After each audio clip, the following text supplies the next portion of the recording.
Buenas tardes, me llamo Ana Mancera y soy catedrática de Lengua Española en la Universidad de Sevilla.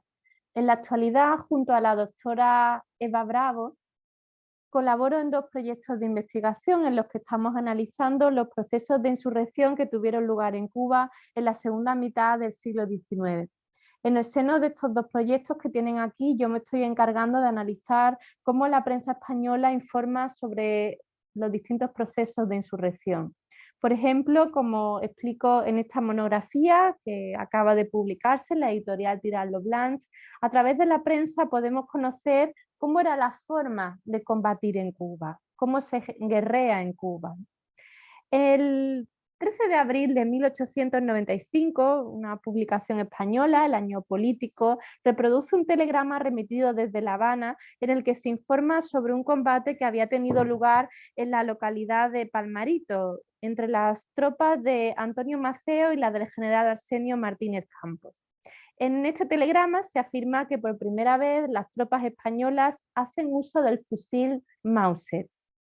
Y el heraldo de la Guardia Civil en esta noticia llama la atención también sobre el servicio que en la campaña presta el fusil Mauser. Sostiene literalmente, dice, sobre todo en los muchos encuentros en que el combate es a veces individual, pues contrapesa la ventaja numérica que siempre tiene el enemigo cuando se decide a atacar. Los insurrectos combaten además con fusiles y pistolas, en su mayoría importados de contrabando desde los Estados Unidos. Pero no todos los insurrectos tienen acceso a las armas, por lo que muchos hacen uso del machete. De hecho, un grupo de rebeldes, como estos que tienen aquí, se hace llamar los macheteros de la muerte. Sin embargo, como sostiene el Diario de Cádiz, a pesar del carácter temible de su nombre, no han podido romper ni el más pequeño grupo de nuestra infantería. Tanto se venía hablando del machete desde el comienzo de la Guerra de Cuba en 1895, destacando sus ventajas y las graves heridas que era capaz de ocasionar a los españoles, que el corresponsal del Diario de Cádiz, Mohamed Balmi, se ve obligado a aclarar a los lectores que no es cierto que el machete constituya el arma más temible de todas las conocidas. Pie a tierra, en el combate frente a frente, el fusil y especialmente el fusil Mauser gana al machete. Además, según nos cuenta Balmi, a la corta distancia que exige esta lucha no hace falta apuntar, basta bajar un poco la boca del cañón para, sin descubrirse, dar en el blanco. Por otra parte, el Mauser tiene 5 cartuchos, a lo que saben bien los insurgentes cubanos, circunstancia que, según Balmi, debilitará no poco su moral, factor muy importante en toda lucha y más en el cuerpo a cuerpo. Además, en el diario liberal La Iberia se reproduce un fragmento de La Reforma, un periódico de Santiago de Cuba. Tras saludar con entusiasmo a los soldados llegados desde España, este periódico cubano les explica lo que es el machete, previniéndoles sobre los rumores acerca de que es el arma más temible y exterminadora de todas, que en manos de los insurrectos no tiene rival. Según este periódico, esta afirmación no es cierta. De hecho, en la Guerra de los 10 años, ese afamado machete solo fue temible para aquellos que alguna vez huyeron, para los que mostraron las espaldas al enemigo, para los heridos, enfermos, indefensos y acobardados, que en donde hubo 4, 8 o 20 soldados decididos mostrando el pecho y la boca de sus fusiles a los insurrectos, jamás, oídlo bien, jamás se permitieron ellos el atrevimiento de entrar a lo que con tanto énfasis llamaban, y quizás vuelvan a llamar, a machete. Pero ahora déjenme que les hable del general Fiebre Amarilla.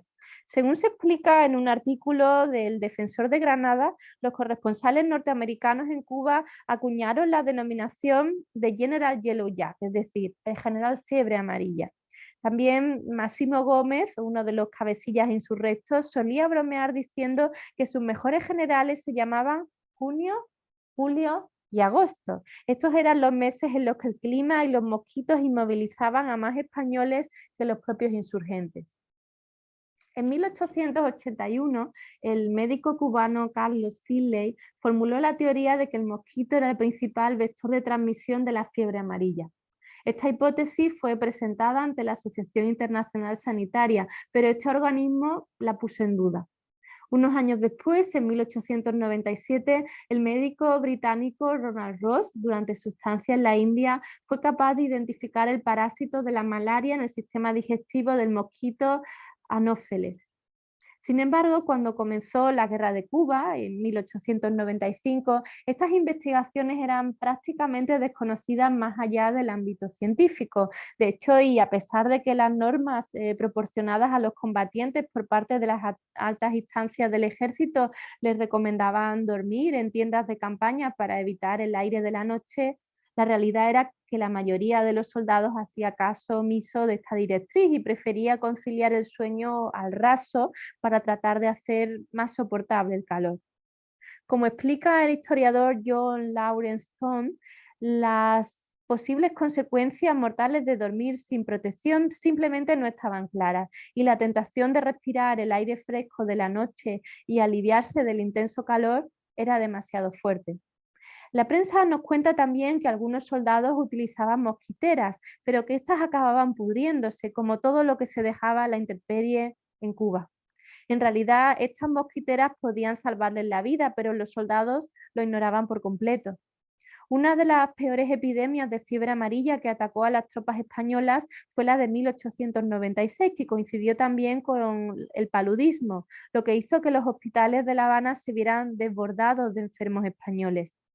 Según explican los historiadores Antonio Elorza y Elena Hernández Sandoica, en pocos días una columna de 4.000 hombres podía quedarse en 700, a los que deberían reforzar entonces 300 hombres mal curados. De hecho, la fiebre amarilla, el cólera y el vómito negro causaban una mortalidad muy superior a la de los combates. Por eso, en este dibujo que tienen aquí, este dibujo publicado en el semanario satírico barcelonés La Campana de Gracia, como ven aquí, en él se identifica a estas enfermedades como los enemigos de los españoles en Cuba. Además de esas enfermedades representadas como las figuras fantasmagóricas de las tres parcas, y del negro que se esconde entre la espesa vegetación que pueden ver en el extremo inferior. ¿Identifican en este dibujo algún otro enemigo de los españoles? Bien, como pueden ver aquí, sobre la cabeza del soldado español revolotea también un ave de rapiña con barras y una estrella en su plumaje. Barras y estrellas, ¿a qué país se está haciendo alusión? Lógicamente a los Estados Unidos, ¿no? Por otra parte, en un texto publicado en el Correo Militar se reproduce un artículo del diario parisino Le Temps en el que se critica la decisión adoptada por Francia y por España al enviar tanto a Madagascar como a Cuba hombres demasiado jóvenes para resistir las fiebres palúdicas. Por eso, en lugar de ello, lo conveniente, sostiene este diario, lo conveniente sería crear ejércitos coloniales con soldados veteranos aguerridos y reclutados especialmente para este servicio. También el periódico sevillano El Baluarte aboga por la creación de un ejército colonial nutrido por soldados indígenas y por algunos soldados peninsulares voluntarios en quienes concurran las especialísimas condiciones de temperamento, robustez, antecedentes, edad o instrucción militar que requiere la guerra en los climas tropicales. Por otra parte, en la revista Vida Nueva, el conocido periodista Francisco Fernández Villegas, alias Ceda, confiesa que al leer los relatos de las hazañas de los leales, es decir, así se denominaba a los soldados españoles que combaten en Cuba, al leer sus hazañas se le han llenado los ojos de lágrimas. Y me parece ver a todos aquellos jóvenes imberbes, casi niños que desfilan por las calles en Madrid, camino de la estación, marciales y alegres entonces como si fuesen a una fiesta, escuálidos ahora y hambrientos, defendiendo palmo a palmo el suelo cubano y gritando al caer heridos de muerte. ¡Viva España! En 1897, el periódico La Andalucía difunde también un telegrama remitido por su corresponsal en Madrid que sostiene que el presidente del gobierno, Antonio Cánovas del Castillo, desmiente las alarmantes noticias que han circulado sobre el estado sanitario de nuestras tropas. Pero unos pocos meses después, el Heraldo de Madrid publica un controvertido editorial, este que tienen aquí, en el que exige la asunción de responsabilidades por la catástrofe sanitaria ocurrida entre las tropas españolas que combaten en Cuba. Este editorial del Heraldo de Madrid se basa en los datos de un informe que acababa de dar a conocer Cesario Fernández Losada, inspector general de Sanidad Militar del Ejército de Cuba. Según este informe, el soldado que combate en la isla no está siendo bien alimentado. Algunas jornadas su dieta se limita a la ingesta de galletas agusanadas. Además, se somete a duros esfuerzos a las tropas, obligadas a caminar durante horas y horas, hambrientas y exhaustas. A algunos militares incluso se les obliga a caminar bajo los efectos de la fiebre palúdica hasta que les resulta imposible caminar a pie y no les queda más remedio que arrastrarse. ¿Cuántos han quedado abandonados en el fango de las ciénagas, ya moribundos, clamando por las tristes madres que allá en la lejana patria quizás imploraban a Dios por ellos en aquel momento? Miles de soldados habían muerto de hambre y de fatigas, tan grandes como inútiles, y otros tantos quedarán enfermos para toda la vida, sostiene este editorial del Heraldo de Madrid. En realidad, tanto la fiebre amarilla como el cólera y el vómito negro podrían haberse evitado si desde el ejército se hubieran suministrado los medicamentos adecuados a los pacientes. Además, las condiciones de higiene de las tropas resultaban muy precarias, a pesar de que incluso desde los periódicos se transmitían instrucciones sanitarias a los soldados que se embarcaban hacia Cuba. Por ejemplo, en un artículo firmado por el doctor Garrido en el diario El Tribuno, se formulan los siguientes consejos dentro de esta sección de instrucciones sanitarias. Se dice: las enfermedades de que hay que precaverse pueden, con grandes posibilidades, evitarse con solo el recuerdo de las leyes higiénicas generales: sobriedad en las comidas y bebidas, supresión de todo lo innecesario, no mermar voluntariamente el descanso acostumbrado, ni trocar las horas de alimentación o descanso, prohibición del hielo y otras 1000 condiciones análogas, cuya omisión subsanará el buen criterio del oficial. Nada de preocupaciones injustificadas, pero nada tampoco de abandonos que nunca acreditan valor. Terminaba sentenciando el doctor Garrido en El Tribuno.